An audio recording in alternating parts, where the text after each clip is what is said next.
Good evening, friends, and welcome back to another gentle journey through the quiet corridors of history.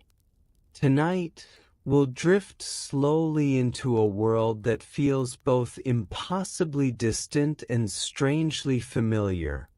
A world of flickering oil lamps, whispered vows, and wedding rituals so unusual they might just change the way you think about love, marriage, and the ancient past.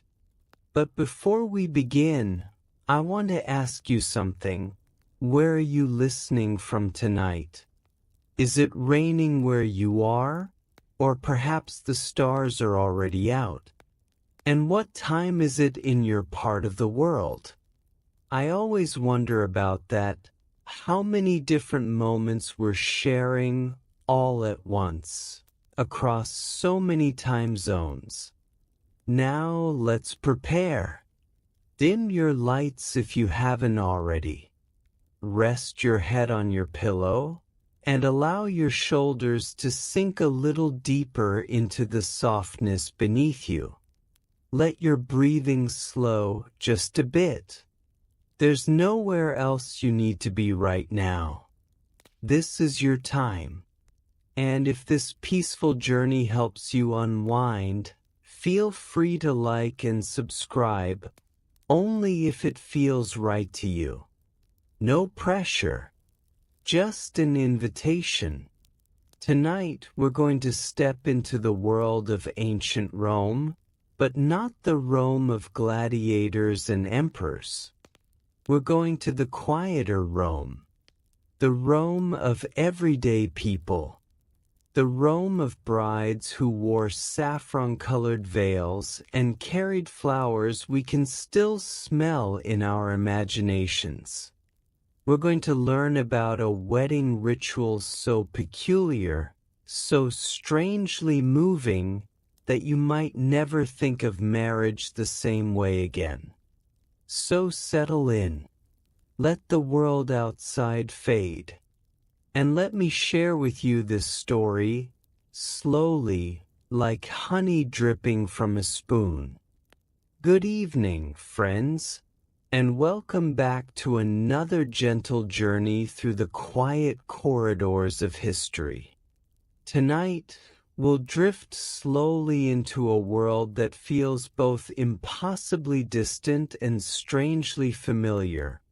A world of flickering oil lamps, whispered vows, and wedding rituals so unusual they might just change the way you think about love, marriage, and the ancient past. But before we begin, I want to ask you something. Where are you listening from tonight? Is it raining where you are?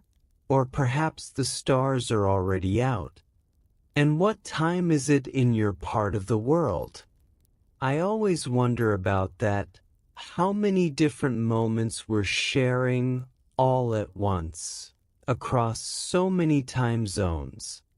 Now let's prepare. Dim your lights if you haven't already. Rest your head on your pillow, and allow your shoulders to sink a little deeper into the softness beneath you. Let your breathing slow just a bit. There's nowhere else you need to be right now. This is your time. And if this peaceful journey helps you unwind, feel free to like and subscribe, only if it feels right to you. No pressure, just an invitation. Tonight we're going to step into the world of ancient Rome, but not the Rome of gladiators and emperors.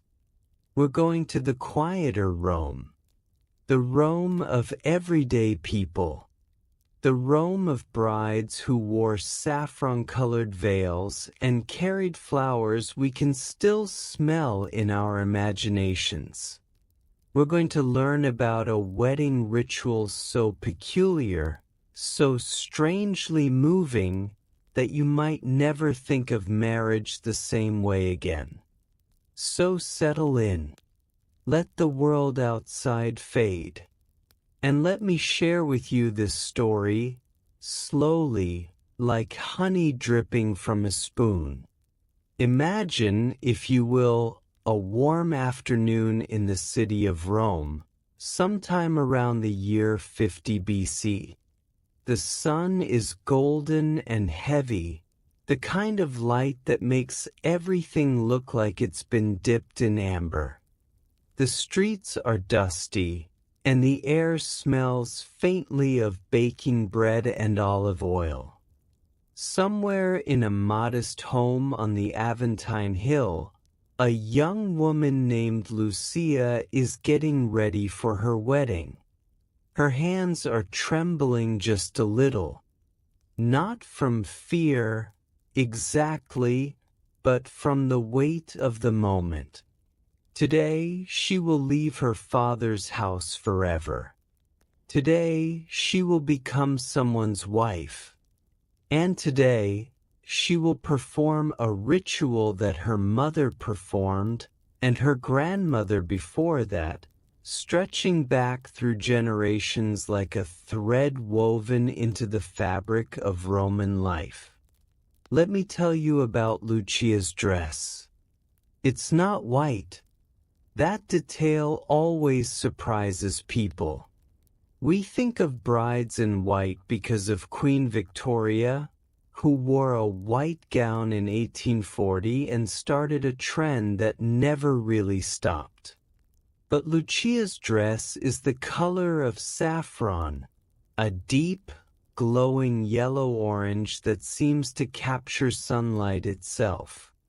Saffron, you might know, comes from the crocus flower. It takes about 75,000 flowers to produce just 1 pound of the spice. Imagine that. 75,000 tiny purple blooms, all for a color that says, "This moment matters." The saffron veil, called a flammeum, drapes over Lucia's head and falls around her shoulders. It's meant to represent fire, warmth, life. Some historians think it was also meant to ward off evil spirits, because Romans were wonderfully superstitious people. They believed in omens and signs, in the power of salt spilled on the floor, in the importance of entering a house with your right foot first. Everything had meaning. Everything was a message from the gods, if you knew how to listen. While Lucia's mother adjusts the veil, Lucia eats a small piece of honeyed bread. It's sweet and sticky, and it clings to her fingers. Honey was everywhere in the ancient world, used as medicine, as a preservative, as a symbol of abundance. The ancient Egyptians buried jars of honey with their dead, and when archaeologists opened those jars thousands of years later, the honey was still good, still golden, still sweet. Isn't that something? A food that outlasts empires. Lucia's wedding feast will include honey cakes, roasted lamb seasoned with garum, a fermented fish sauce that Romans adored and that sounds absolutely wild to us now, and bowls of figs stuffed with soft cheese and pine nuts. The figs are in season, plump and tender, and they've been a staple of Mediterranean life for so long that they appear in the Bible, in Greek myths, in Roman poetry. Figs were the snack of philosophers and farmers alike. But here's the thing. The food, the dress, the veil, all of it is prelude. All of it is preparation for the ritual that will happen tonight, after the wedding feast, after the singing and the laughter and the wine. the ritual that will make Lucia a wife in the eyes of her family, her community, and the gods themselves. I'll tell you what it is. But first, let me set the scene a little more. Because the beauty of history is in the details, in the quiet moments that don't make it into the grand narratives. Lucia's father is standing in the doorway, watching her. He's an older man, a merchant who trades in olive oil and grain. His hands are rough, and his face is lined from years of squinting in the sun. He's proud, but there's something else in his eyes, too. A kind of sadness. Because today, he will perform an act that symbolizes loss. He will give his daughter away. Literally. In Roman culture, marriage was less about love, though love certainly existed, and more about alliances, about merging families, about ensuring that property and lineage continued in an orderly fashion. Women passed from the authority of their fathers to the authority of their husbands. They moved from one household to another, carrying with them dowries and expectations and hopes for sons. And yet, in the midst of all that structure, all that formality, there was tenderness. There was a ritual. There was meaning. Lucia's groom, Marcus, is waiting at his family's home. He's nervous, too. He's 23 years old, which by Roman standards makes him fairly young for marriage. Men often waited until their late 20s, when they'd established some wealth, some standing. But Marcus is the eldest son, and his father wants grandchildren. So here we are.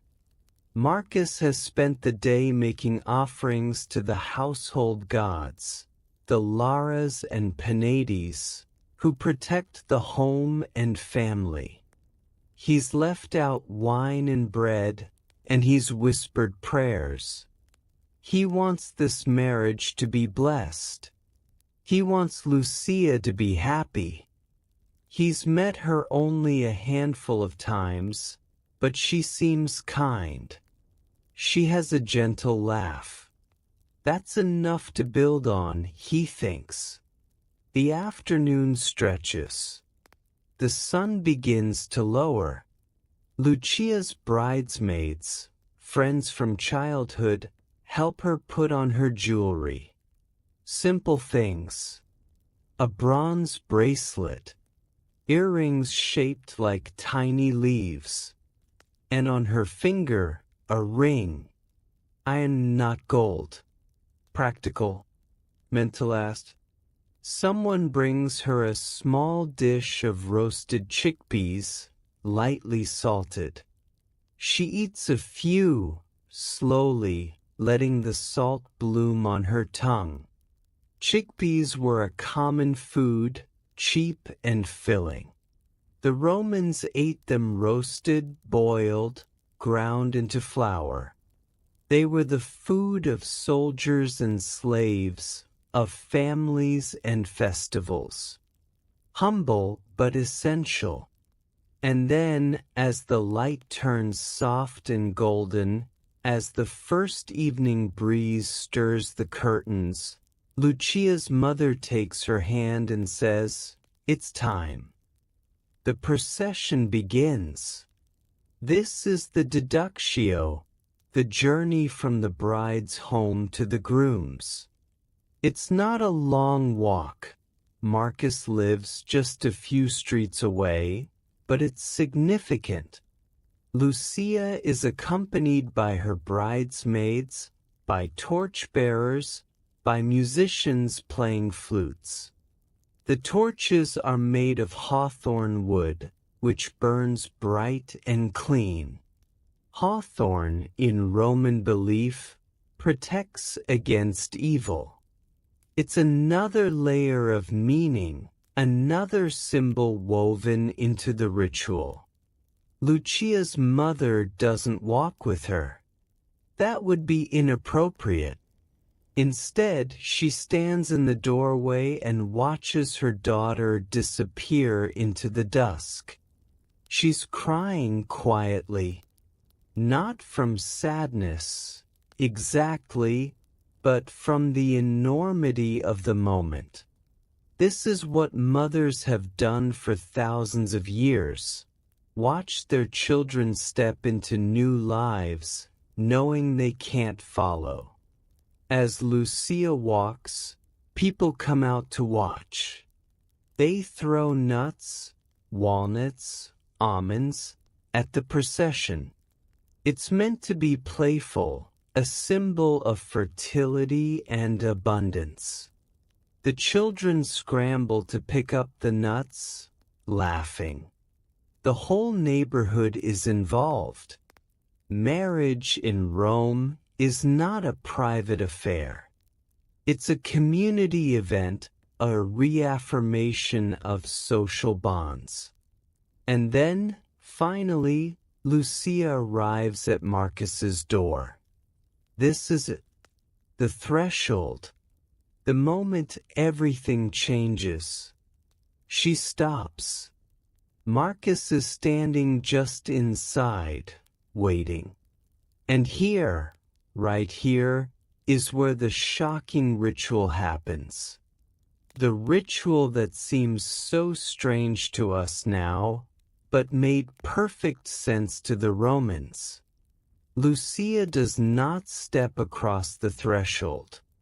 Instead, Marcus reaches out, takes her by the wrist, and pulls her across. He simulates, just simulates, gently, the act of kidnapping her, of taking her by force. Let that sink in for a moment.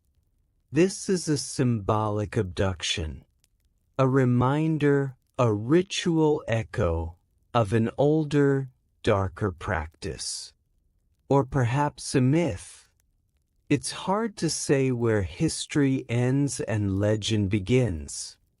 There's a story the Romans told about their origins, about how, in the very beginning, there weren't enough women in Rome. So Romulus, the founder, invited a neighboring tribe, the Sabines, to a festival. And during the festival, the Roman men seized the Sabine women and carried them off to be their wives. It's called the rape of the Sabines, though in Latin, raptio means abduction, not sexual violence. The distinction matters, but the act is still troubling, still complicated. And yet, this story became foundational to Roman identity.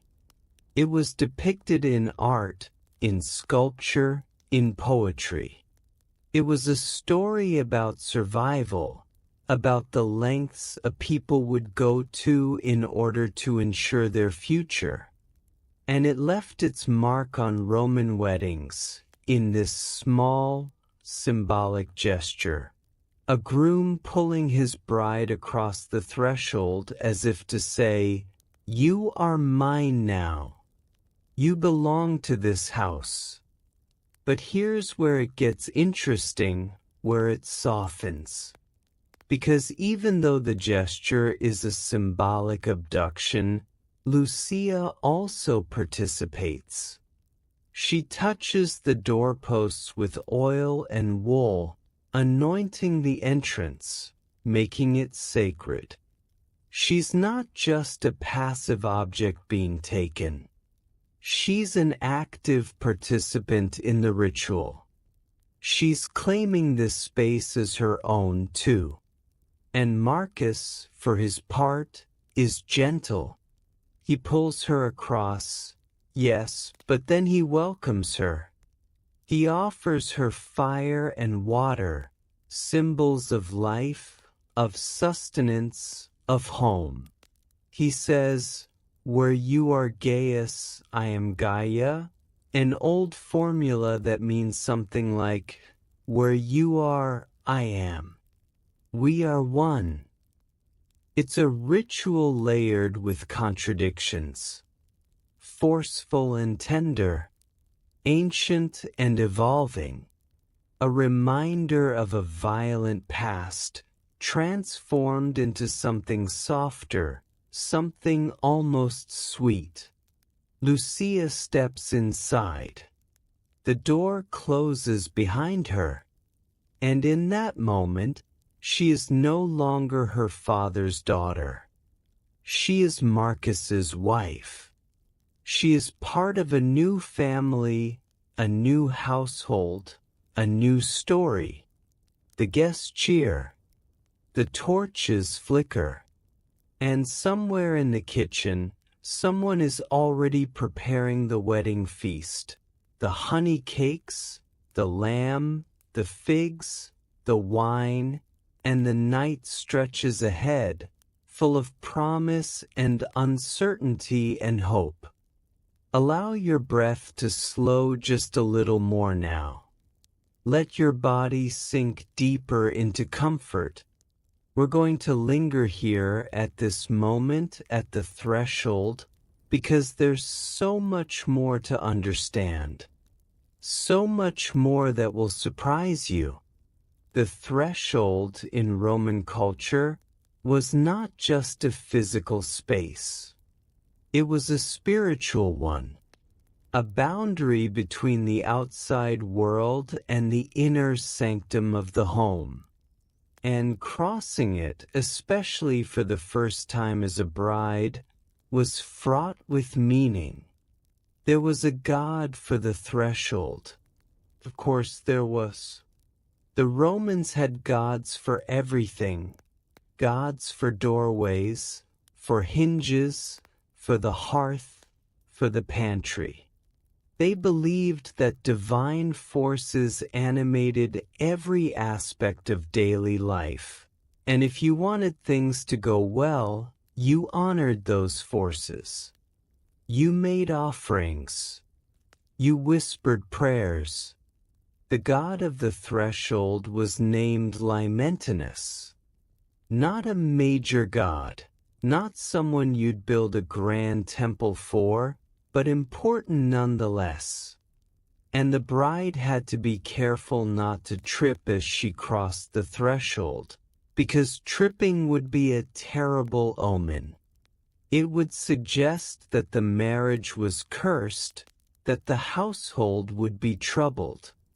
So the groom lifted her or pulled her to ensure she crossed smoothly, safely, without stumbling. Imagine the pressure.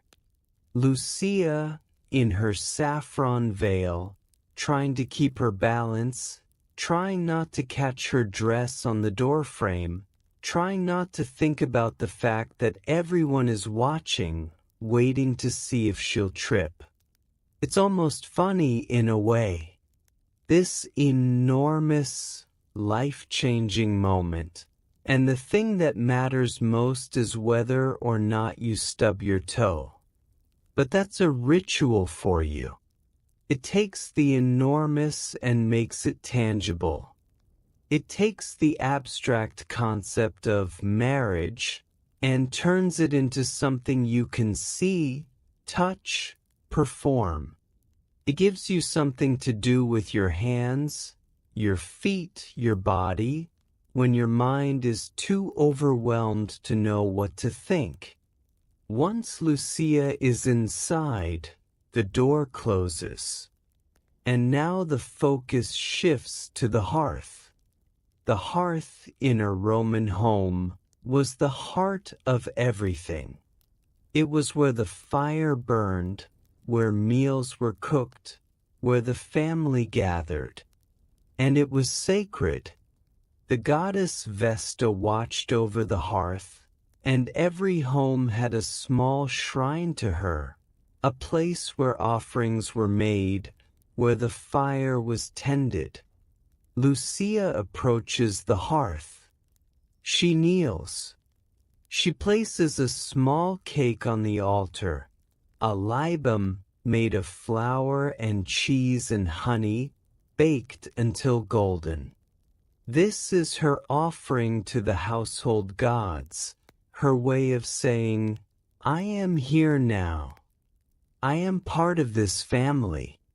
Please accept me. The fire crackles softly.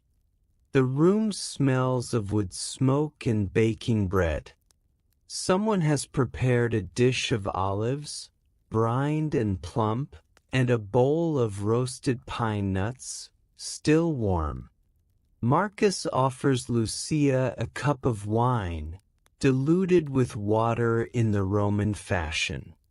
They drink together, and it's a quiet moment, almost tender, in the midst of all the ceremony. Wine in the ancient world was never just a drink. It was a social lubricant, yes, but also a sacred substance. The god Bacchus, Dionysus to the Greeks, was the god of wine, of ecstasy, of the blurring of boundaries. Wine was offered to the gods, poured out on altars, mixed with honey or spices for special occasions. The Romans didn't drink wine straight the way we often do now. They thought that was barbaric. They mixed it with water, sometimes with honey or herbs, and they drank it from shallow cups that were easy to share. At Lucia's wedding feast, there will be an amphory of wine, large clay jars sealed with wax and marked with the year of the vintage. Wine was tracked and aged, and a good vintage was something to boast about. The Romans loved their wine. They wrote poems about it. They argued about which regions produced the best grapes. They were, in many ways, the first wine snobs.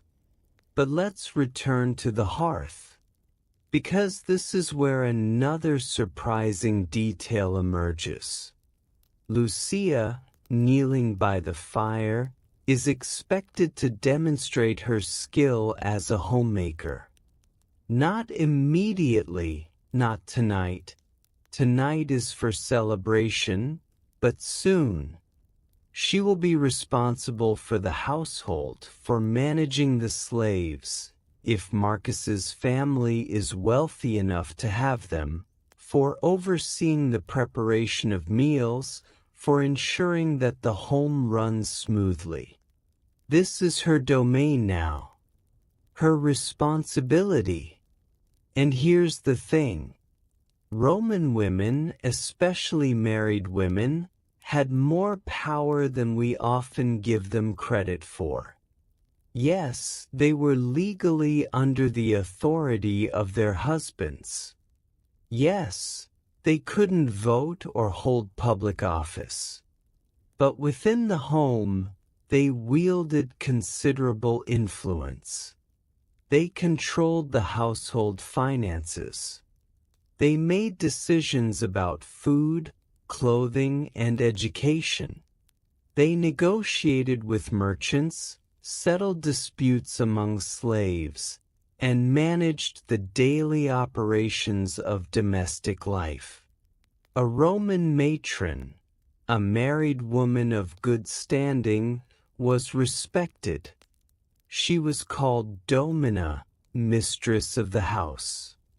And while her husband might be the public face of the family, she was the engine that kept everything running. Lucia knows this. Her mother prepared her for it, teaching her how to spin wool, how to manage accounts, and how to negotiate with bakers and fishmongers.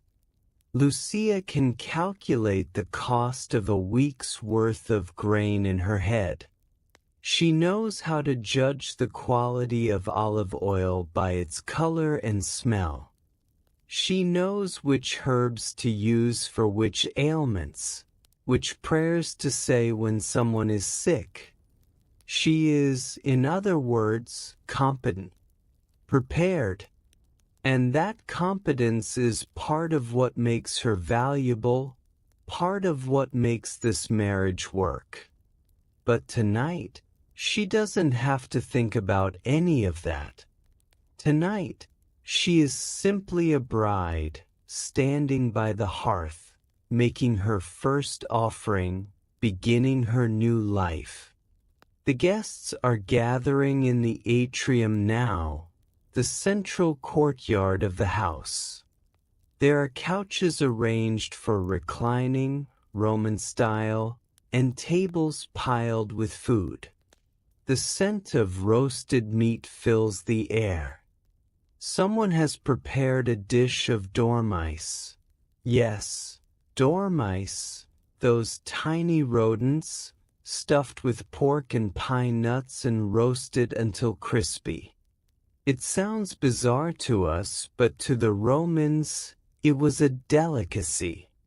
They fattened the dormice in special jars, fed them nuts and acorns, and considered them a treat fit for a wedding feast.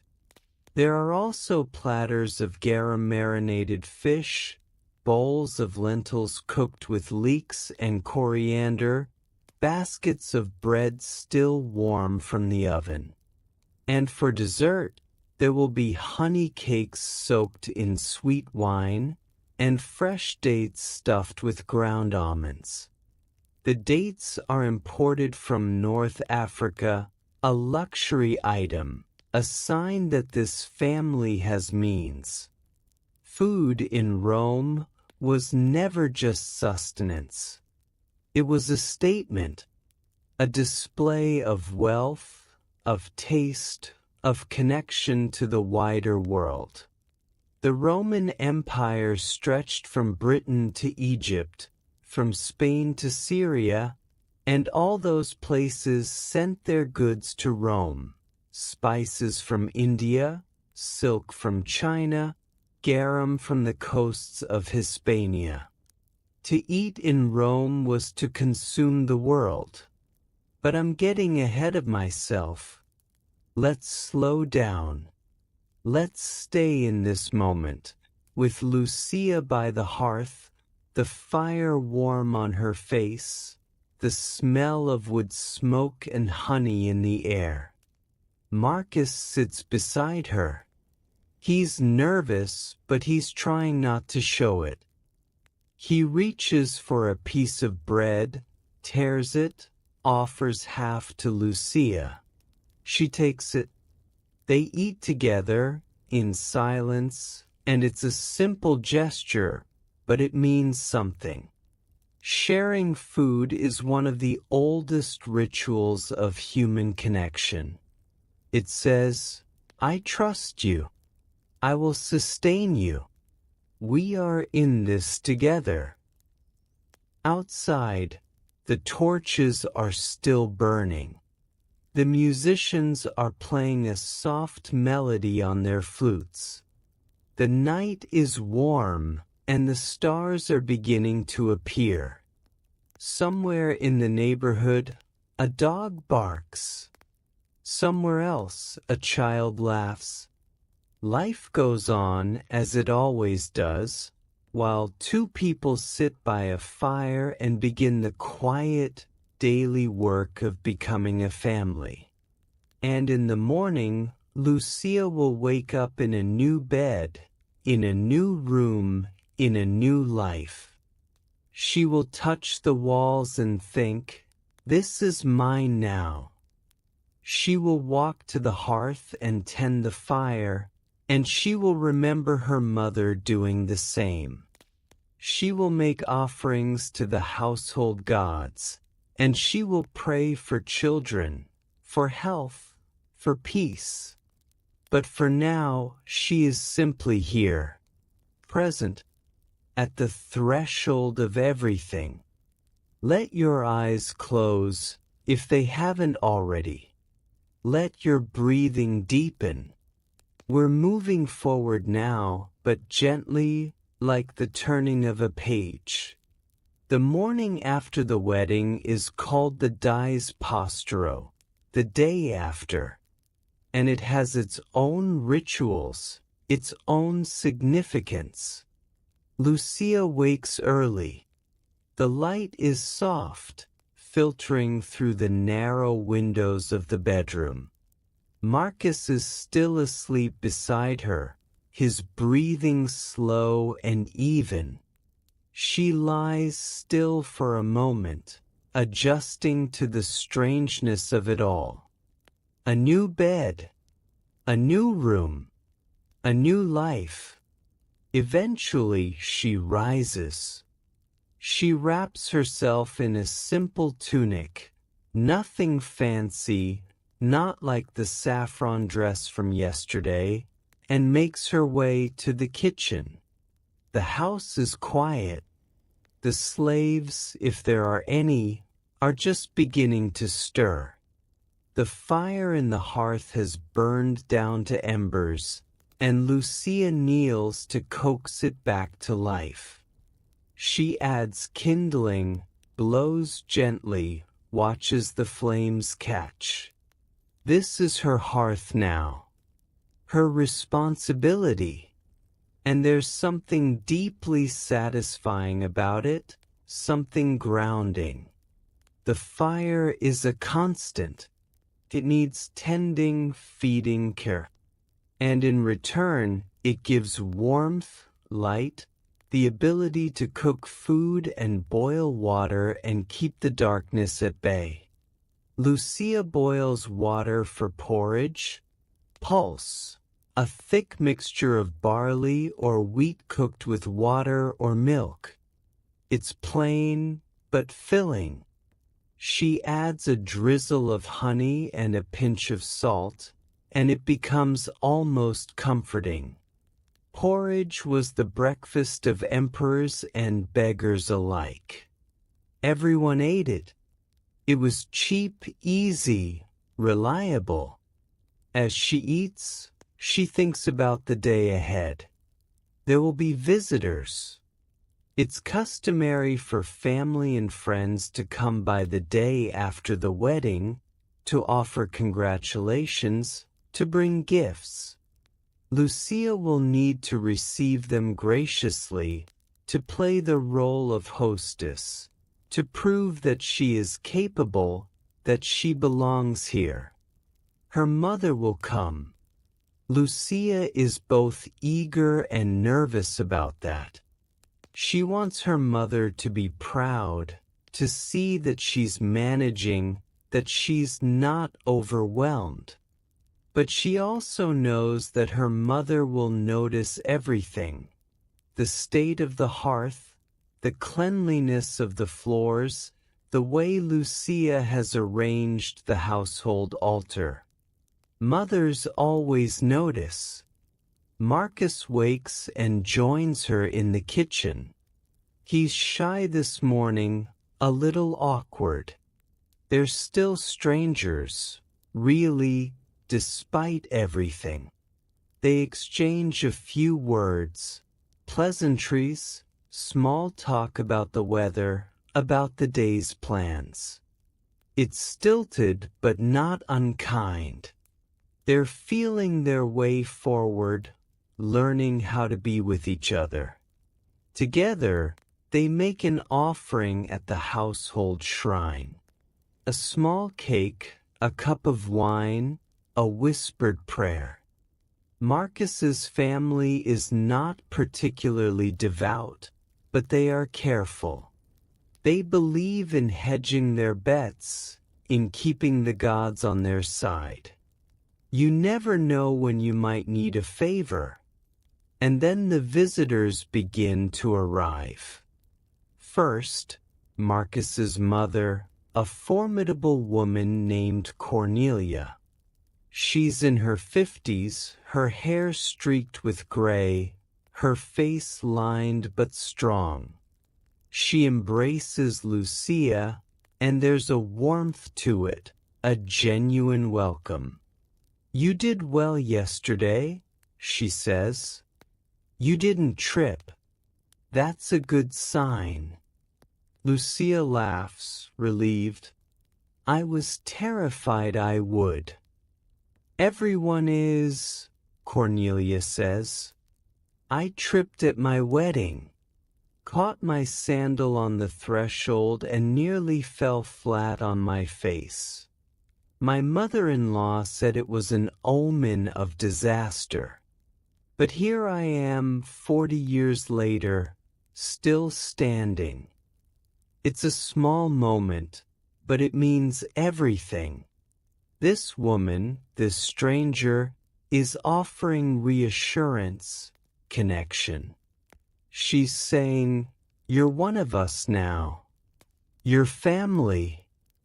Cornelia has brought a gift, a set of bronze cooking pots, well-made and sturdy. "You'll need these," she says. "Good pots are worth their weight in gold." Lucia thanks her, and she means it. The gift is practical, thoughtful. It's a recognition of the work Lucia will do, the role she will play. Throughout the morning, others come. Marcus's aunts, his cousins, neighbors. They bring bread, oil, and small jars of preserved fruit. They sit in the atrium, sipping watered wine, talking about the wedding, about the weather, about the latest gossip from the forum. Someone mentions that a shipment of figs has arrived from Syria. "The sweetest figs you've ever tasted," they say. "Plump as your thumb and dark as wine." Someone else talks about a new recipe for roasted quail, marinated in wine and coriander and cooked over a low flame until the meat falls off the bone. The Romans loved quail. It was a delicacy, a sign of refinement. And then, in the afternoon, Lucia's mother arrives. She comes alone, without Lucia's father or siblings. This visit is just for them, mother and daughter, a quiet moment of transition. They sit together in the small garden at the back of the house.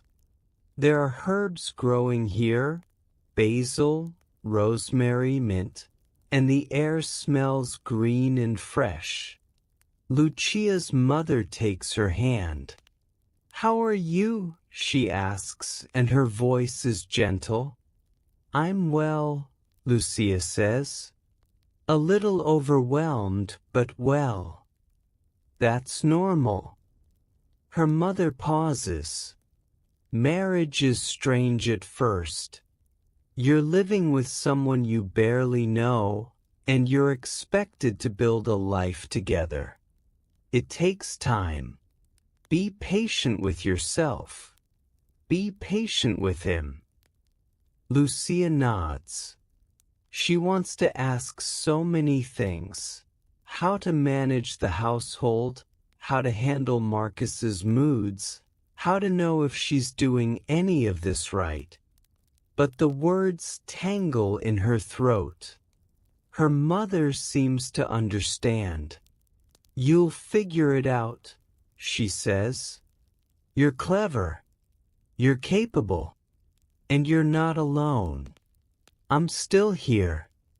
I'll always be here if you need me." They sit in silence for a while, listening to the rustle of leaves, the distant sound of the city. And then Lucia's mother reaches into the basket she's brought and pulls out a length of fabric, a veil dyed a deep, rich purple. "This is for you," she says. "It was mine. My mother gave it to me, and now I'm giving it to you. Purple dye in the ancient world came from a specific type of sea snail, the murex. It took thousands of snails to produce even a small amount of dye, which is why purple was the color of emperors, of wealth, of status. But this veil is not a status symbol. It's a legacy, a connection between generations. Lucia takes it, and her eyes fill with tears. "Thank you," she whispers. Her mother smiles. "Wear it well." And then, because the moment is too heavy, too full, they change the subject.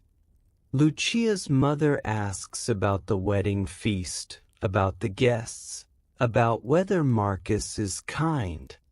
They talk about practical things, how to judge the quality of grain, how to keep moths out of the wool, how to make a poultice for a burn. Before she leaves, Lucia's mother gives her one more gift, a small clay jar filled with honey. "From our bees," she says, "the last of the summer harvest." Honey again, always honey, sweet, golden, timeless. That night, after everyone has left, after the house is quiet again, Lucia stands in front of the small bronze mirror in her bedroom. She drapes the purple veil over her head, and she looks at herself, a married woman now, a matron, someone's wife. She barely recognizes herself. But maybe that's the point. Take a slow breath in, hold it gently, and release. We're settling into the rhythm of Lucia's new life now, the daily routines that shape her days, the small rituals that turn a house into a home. Marriage, for most of us, is less about grand ceremonies and more about the accumulation of small moments. Making breakfast together, arguing about whose turn it is to take out the trash, learning each other's habits and quirks. And it was no different in ancient Rome.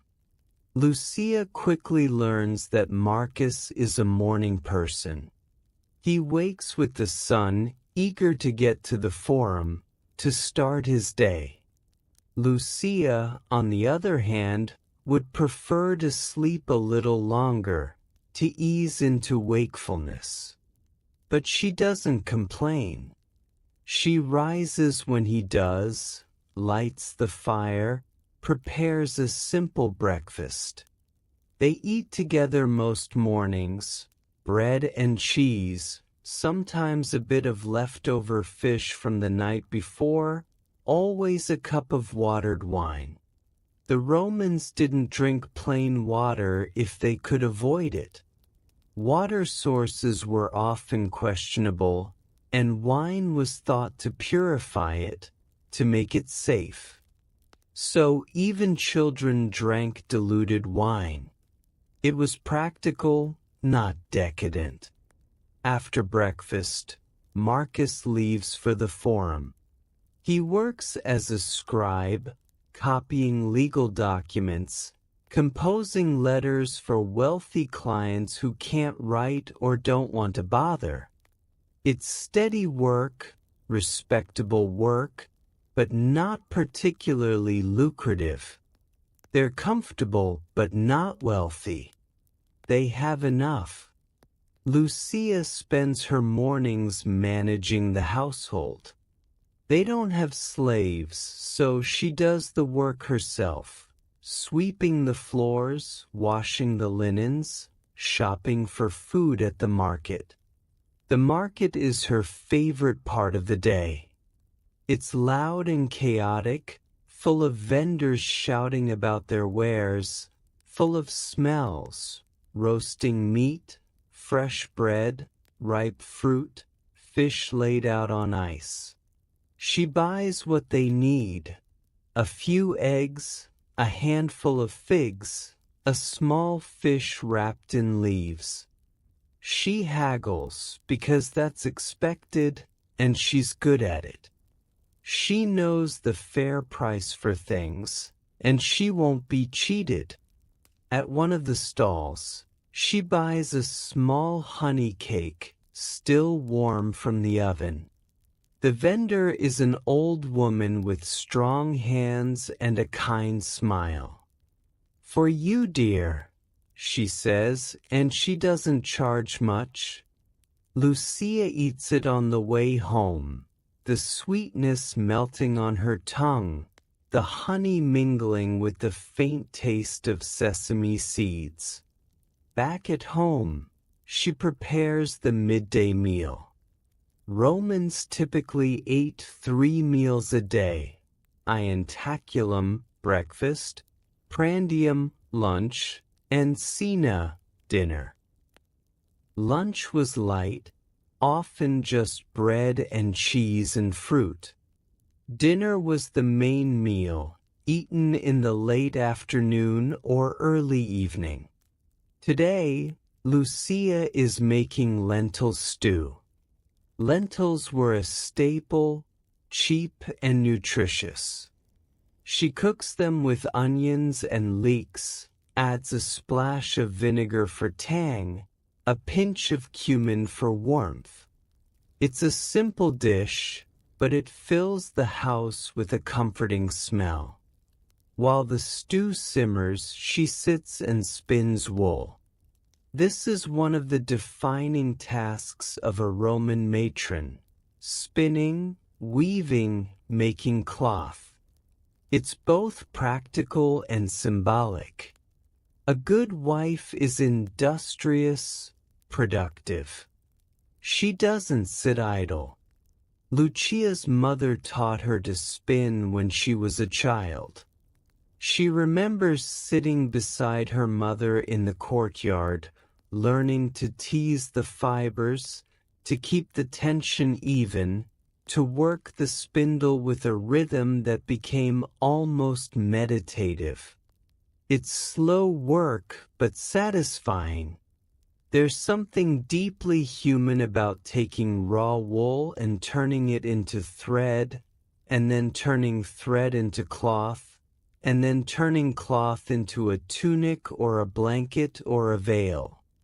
The Romans valued this. In fact, on tombstones, on memorial inscriptions, you often find the phrase "Lanifica," woolworker. It was a compliment, a sign of virtue. A woman who worked wool was a woman who contributed, who cared for her family, who embodied the old values of simplicity and hard work. But here's a twist. While the ideal of the virtuous, wool-spinning wife was celebrated, many wealthy Roman women didn't actually do this work themselves. They had slaves for that. They oversaw the work, yes, but they didn't sit with a spindle in their hands. The ideal and the reality didn't always match. Lucia, though, doesn't have that luxury. Or maybe it's not a luxury at all.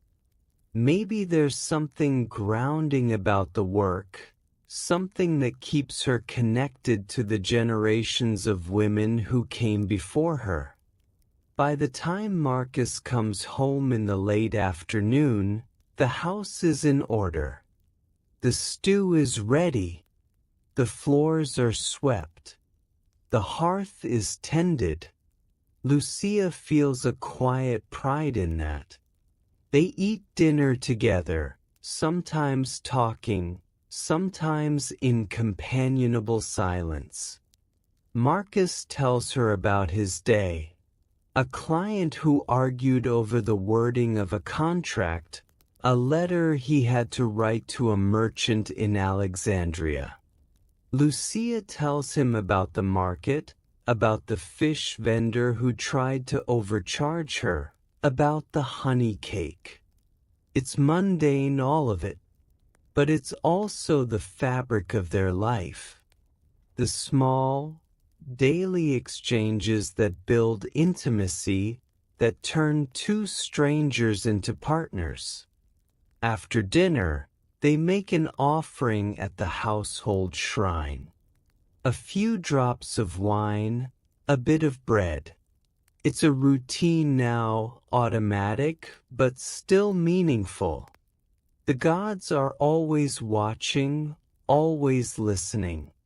You don't take chances. And then, as the light fades, they sit together in the atrium. Marcus reads from a scroll, a letter from a friend in Gaul, full of stories about the northern tribes, about the forests and the cold. Lucia listens, mending a torn tunic, her needle flashing in the lamplight. These are the moments she's come to treasure. The quiet ones. The ones where nothing much happens, but everything is present. Warmth, companionship, the sense of being exactly where she's supposed to be. On some nights, they have visitors. Neighbors drop by, friends from Marcus's work. They sit and talk, drink wine, argue about politics or philosophy or the best way to cook a particular kind of fish. Romans were social people. They loved conversation, debate, the clash of ideas. One evening, a friend brings a delicacy, roasted chestnuts. He's been to the countryside, where chestnut trees grow thick in the hills, and he's brought back a sackful. They roast them over the hearth, and the smell is incredible, nutty, sweet, slightly smoky. Lucia has never tasted chestnuts before, and she's delighted. They're rich and creamy, with a texture that's almost buttery. These are better than oysters, Marcus's friend declares, and everyone laughs. Oysters were a luxury in Rome, imported from the coast, served at the finest banquets. To compare chestnuts to oysters is a joke, but also not entirely. Good food is good food, whether it's expensive or cheap. As the weeks turn into months, Lucia settles into her role. She learns the rhythms of the household, the patterns of the seasons. She learns that Marcus snores, that he's terrible at remembering to close the shutters, that he has a sweet tooth and will eat all the honey cakes if she doesn't hide them. She learns, too, that marriage is not always easy. There are arguments, misunderstandings. Once, they fight about money. Marcus thinks they should save more. Lucia thinks they need to spend a little on a new cooking pot because the old one is cracked and leaking. It's a small thing, but it feels enormous in the moment. They don't speak for a few hours. Lucia fumes, sweeping the floor with more force than necessary. Marcus sits in the atrium, pretending to read, but really just staring at the wall. Eventually, he apologizes. "You're right. We need a new pot." She softens. "I'm sorry I snapped." And just like that, it's over. They move on. They learn that this is part of it. The friction, the negotiation, the constant work of figuring out how to live together. But there are also moments of unexpected sweetness. One evening, Marcus brings home a small bouquet of wildflowers. Nothing fancy, just a handful of blooms he picked on the way home. "For you," he says, almost shy. Lucia takes them, and her heart swells. It's such a small gesture, but it means everything. It says, "I was thinking of you. I wanted to make you smile." She puts the flowers in a clay jug by the hearth, and they brighten the room for days.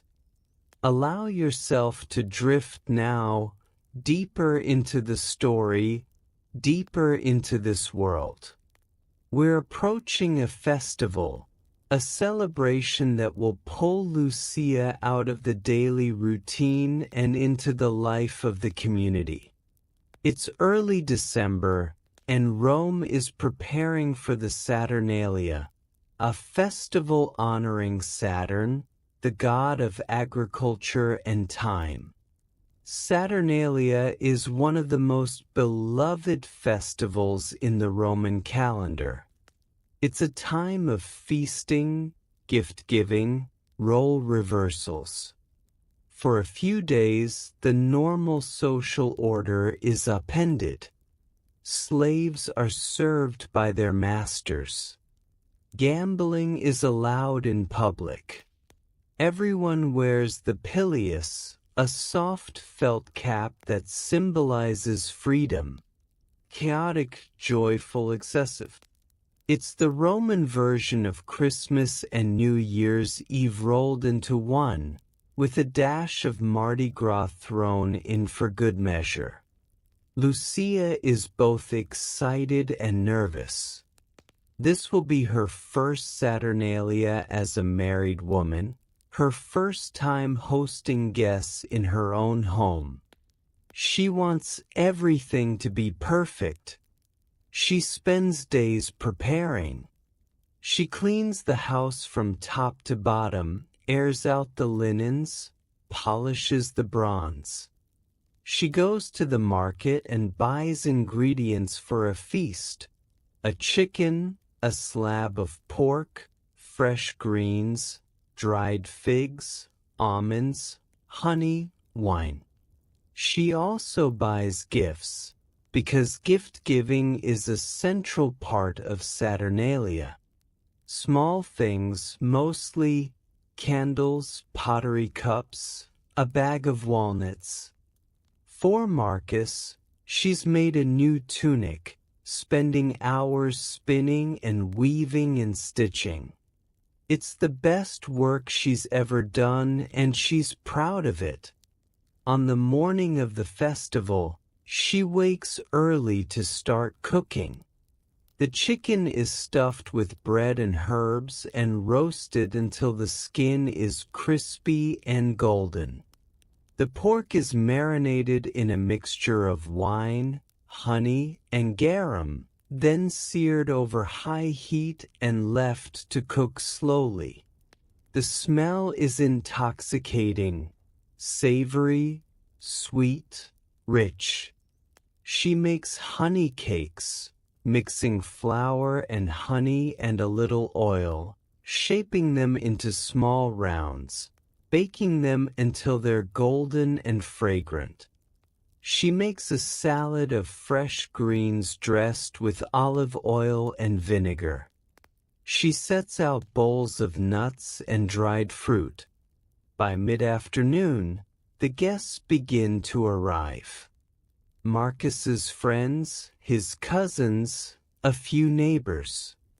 The house fills with laughter and noise. Someone has brought a lyre, and there's music.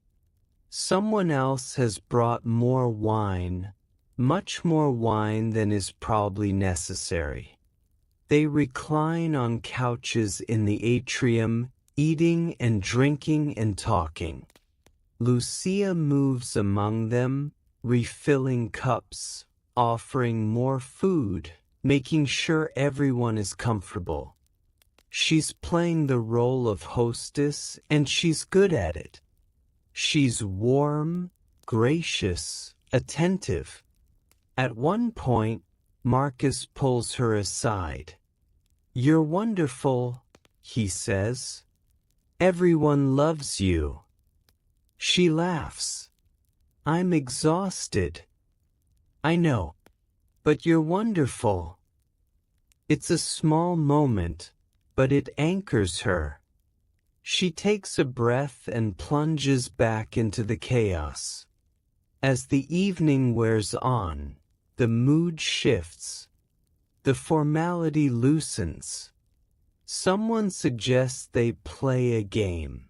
Tessery, a dice game that's technically illegal most of the year but allowed during Saturnalia. They clear a space and gather around, placing small bets, shouting encouragement or groans of dismay as the dice roll. Lucia doesn't play, but she watches, amused. Romans loved games.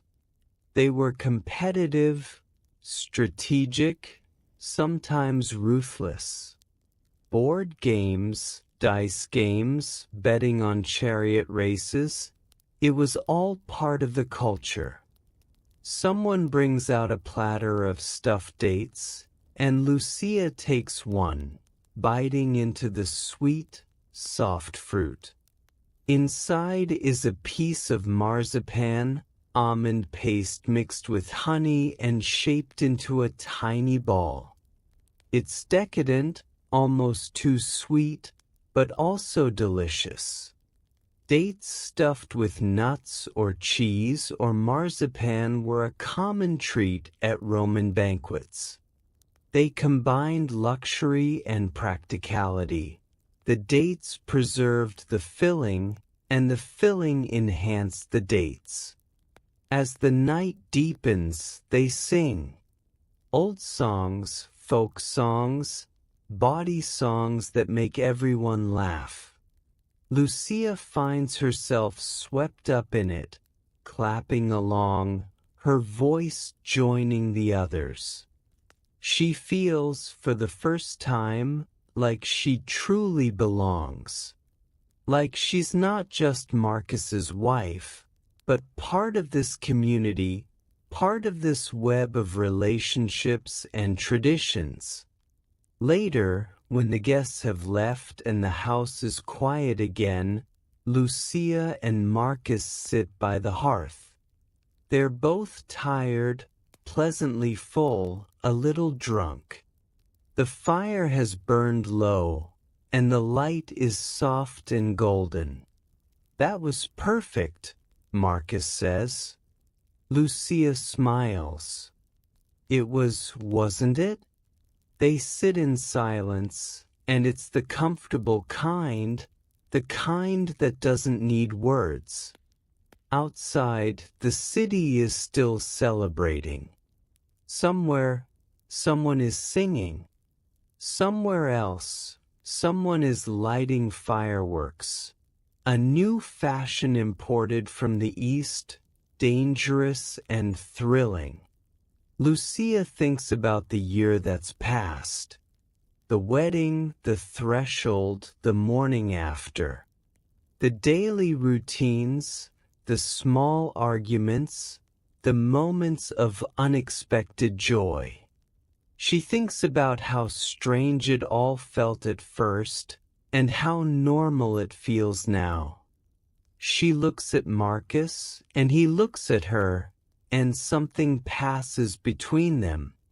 Not love, not yet, or maybe it is love, just a quieter kind than she expected. A love built on shared meals and shared work, on sitting by the fire together, on learning each other's rhythms and rhythms.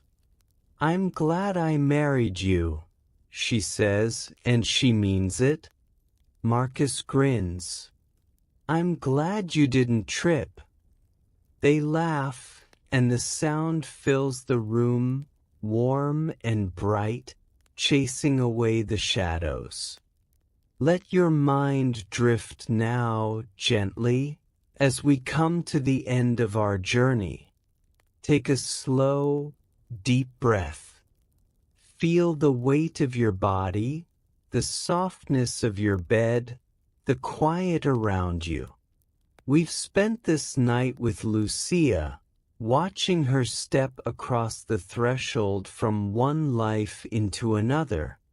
We've seen her navigate the rituals, the expectations, the small, daily work of building a marriage.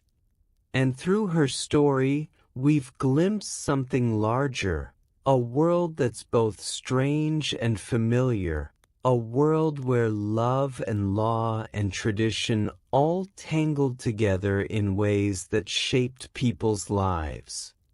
But here's the thing. Lucia's story doesn't end at the threshold. It doesn't end with the festival or the honey cakes or the moments by the fire. It continues day after day, year after year, in ways both predictable and surprising. A few years after the wedding, Lucia has a child, a daughter. The birth is difficult, as births often were, but both mother and daughter survive. Lucia names her daughter after her own mother, and the name becomes a thread connecting the generations. She teaches her daughter the things her mother taught her: how to spin, how to manage a household, how to judge the quality of grain. She tells her stories about the wedding, about the saffron veil, about the moment she crossed the threshold and became a wife.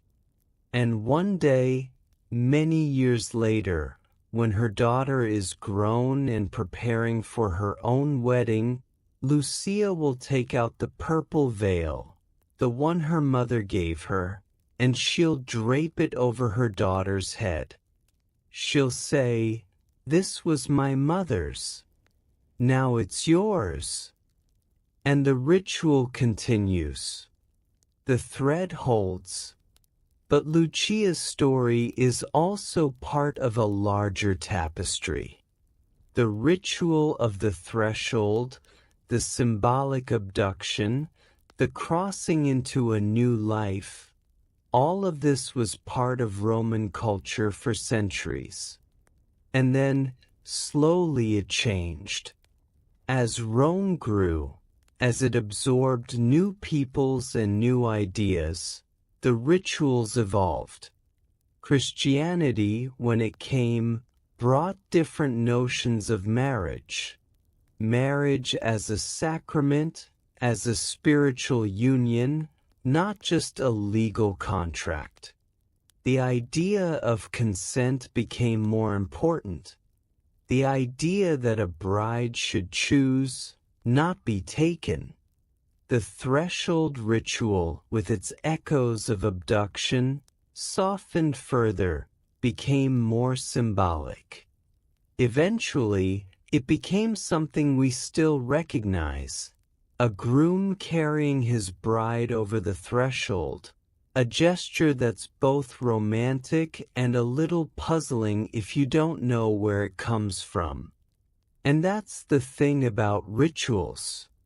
They carry the past forward even when we've forgotten why. We do things because our parents did them, because their parents did them, because there's a comfort in repetition, in the sense of connection to something larger than ourselves. When you see a groom carry his bride over the threshold at a modern wedding, you're seeing Rome. You're seeing Lucia. You're seeing thousands of years of tradition compressed into a single gesture. And that's beautiful in its way. But it's also important to understand what it means, where it comes from, to recognize that rituals are not neutral. They carry histories, some of them violent, some of them tender, most of them complicated. The ritual of the threshold began as a reminder of abduction, of women taken by force. But over time, it was transformed. It became a symbol of welcome, of new beginnings. It became something couples could choose, something they could make their own. And maybe that's the lesson, that we inherit traditions, but we also shape them. We decide what they mean, how we perform them, whether we keep them or let them go. Lucia, standing at her threshold all those centuries ago, didn't know that her story would echo forward through time.